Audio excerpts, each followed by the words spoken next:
I mean, so by the mid 70s, like pop art, Andy Warhol was still alive, but the real kind of height of pop art had kind of also come to an end with that post-war consensus in the 70s.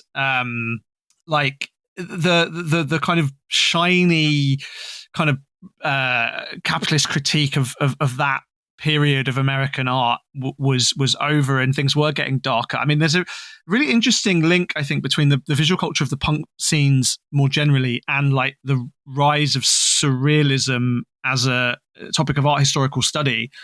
So the 1970s is really the first time that like people like Duchamp and Max Ernst and Hannah Höch and those like surrealists were taken particularly seriously. Like Dawn Addis in Britain, who is a professor at Essex, where I teach now, published a book on photo montage in the 70s. And, there's a real increasing interest both in artists and in art historians at that kind of, that work of collage and assemblage. Pettibon cites as one of his main influences a guy called Bruce Conner. I don't know if you know Bruce Conner's work, but Bruce Conner's I teach him mainly in the context of filmmaking, because he also did kind of collage films. This incredible piece from the mid-50s called a Movie, which is just a kind of like a structuralist film where he's cutting together bits of unrelated film into a sort of postmodern, almost Brechtian kind of take. But this kind of engagement with, like, through the kind of art historical lineages of artists like Hannah Höch, who was, cutting up, or Raoul Hausmann, who are cutting, or John Hartfield, who are cutting up popular culture and collaging them.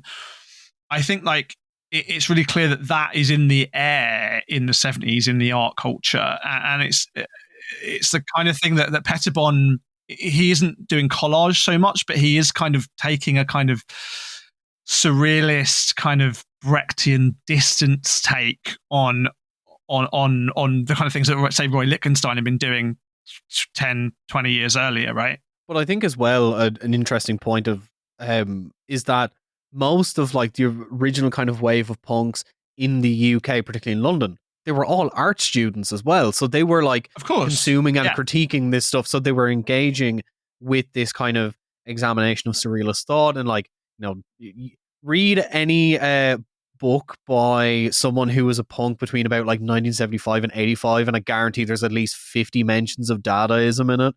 We used to joke with Dawn, who's a very august, like, CBE. She's a very kind of like august art historian, such a lovely woman, but she's very, very kind of old school. We're like, you started punk, Dawn, like your photo montage book. I mean, maybe it's best here to bring in Bouclot as well. So these are two quotes from Bouclot from two different articles. One called Pettibon Return to Disorder and Disfiguration, in which he compares Pettibon to Baudelaire, and the other, which is called After Laughter. But he says two quotes. The first from the Disorder and Disfiguration article. At the moment of the 80s, when the collective desire to acquire linguistic competence was increasingly and aggressively shifted to an enforced simulation of technological competence, the parameters of production of visual culture changed dramatically. With this shift towards a myth of self-constitution within the containment of advanced forms of techno-scientific operating systems, even a residual legitimacy of Enlightenment aspirations in cultural production seemed to have disappeared. And then in the other article, more specifically about Pettibon, he says, as a draftsman, Pettibon addresses the complicated transformation that mass cultural iconography has undergone from its initial introduction into American painting in the late 50s to the time of pop art's mainstream reception in the mid to late 70s. When quotational imagery was subjected to cultural canonization, it acquired a radically different status. It was at that moment that the citation of comics and advertisement images not only lost the desublimatory power they had during their first confrontation with modernism, that's that kind of surrealist take. They also acquired an affirmative function in the culture at large that conveniently papered over the class chasm that the conventional divisions between high and mass culture had kept at the level of ostentatious polarization. So all that's a very kind of eloquent and overblown way of basically repeating what I said. There's this kind of culture in the air. Go on. But like one thing that I will say as well is like there was like a big divide in terms of like, and this is Tom's cultural corner. I am a hardcore dude. I have so many concussions that I became a podcaster. But the distinct breakage in that cultural link between punk as it was known in the UK and like that kind of first wave of punk and what would then become American hardcore, which more accurately described the wave that Black Flag was in, is that when New Wave got to America, New Wave arrived before a lot of punk was disseminated. So that was referred to as punk in the US. So hence why, we're harder than, like New Wave bands. So, we're not Devo. So it's like, okay, we're hardcore. But two as well, the difference between like what I would call the kind of like constructed marketing style stuff of the visual representation of punk culture, like your Sex Pistols, your Clash, blah blah blah blah, anything attached with Malcolm McLaren, pretty much. That was like in a book that I read recently about like it's kind of a critique of punk stuff of that time. It was like it's just called all art school bullshit. Like Malcolm McLaren's like art school pranks. Like, we're gonna shock the state by saying having a satirical song about the Queen. To then you look at like the art that was produced by bands like Crass, which was like genuinely like quite confrontational and aggressive towards the established norms. Crass,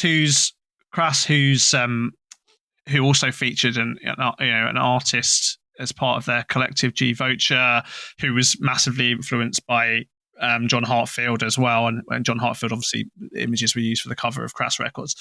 So yeah, like I think Black Flag are coming a decade after the kind of birth of punk, if you like, depending on where you pitch it. But and they're in the American wake of bands like MC5 and Stooges and stuff. But yeah, I think actually, this is what Matt put your flag in the ground. What's the first punk album? Oh, I don't know. Like I'm really. I spent a long time like DJing like weird. It's not even that weird, but like sort of harder edged stuff from the 50s, like Hazel Adkins and like Johnny Burnett and stuff. So yeah, I mean, I think what is it? The kind of standard answer to that question is like MC5, right, or Stooges. I don't know. I would argue very first punk album is either Raw Power by the Stooges, obviously. But fuck the Bowie mix, that's all I'm gonna say. The first but yeah, like sorry. Sorry, I'm digressing. But this is what we mean when we talk about art history as a sort of art as a practice of indexicality, because you can pull out the music and the images as both as both kind of products of their era. Like they tell us something about kind of youth. I mean, it's also weirdly middle class, right? It's a left behind, kind of changing, kind of disaffected middle class kind of anger, which is had been different from other kinds of musical countercultural movements. And the Sex Pistols, the Ramones, certainly Black Flag. As we said, Greg and Ray had grown up, gone to UCLA and university students. There was a kind of working class, a sort of lower middle class kind of left behindness beginning to emerge in that period, which is interesting. And yeah, like to what degree Pettibon's weird remixes of pop art are indicative of the same time. I mean, do you know much about the independent group in the UK? Nope. Do you know, like in Edoardo Paolozzi? So Edoardo Paolozzi, it was an Italian, born to Italian family, He sort of credited at least one of the theories of why pop art is called pop art, because he was a young kid buying American imported comics in Britain, and they sort of showed a world, you know, in 50s Britain, in rationing era Britain, where of this great abundance and color that was available in the United States, and he would cut out images from pulp fiction novels and comic books and stuff, magazines, and collage them. And he did this, you know, collage piece in the 50s called Pop, which had a kind of pop cut out logo. Richard Hamilton, what is it that makes modern houses so convenient? I can't remember if that's something like that. That's the title of the same. But they come out of that same moment, right? Of like, the world is not giving me. They're a much more cynical take on the kind of pop art of people like Warhol and Lichtenstein, and the taking culture and making it more visually representative of kind of how annoyed everybody, these young kids, were about the distance between what they were promised and what they got, you know.